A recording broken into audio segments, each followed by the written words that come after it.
আমি একজন বেপর্দা নারী অথবা নারী।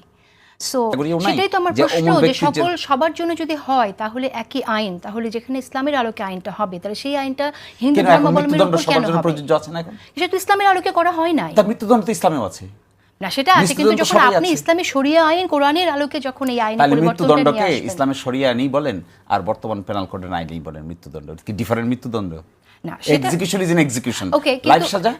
লাইফ সাজা আগেও আছে, লাইফ সাজা এখনো আছে, লাইফ সাজা ভবিষ্যতে যদি থাকে। শুধু তো আপনার ফাঁসির এখানে আইনে কথা হচ্ছে না, ফাঁসির দণ্ড নিয়ে কথা হচ্ছে না, আরো অনেক আইনে এখানে আছে, সেগুলো কথা হচ্ছে।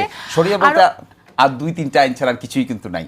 শরিয়া তো এই যে আমি আপনার সাথে কার্টেসি মেইনটেইন করে কথা বলছি না, দিস ইজ পার্ট অফ শরিয়া।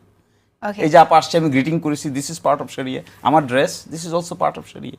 ঠিক আছে, কিন্তু এইটা সবাই অ্যালাউ করে না। শরিয়া আইন বলতে আপনি যেটা বলছেন সেটা আপনাদের জোটে যারা আছে তাদের অনেকেই এইটা অ্যাকসেপ্ট করে না। আপনি আমার সাথে কথা বলছেন, কিন্তু ফ্র্যাঙ্কলি স্পিকিং আপনারা যাদের সাথে জোট করেছেন তারা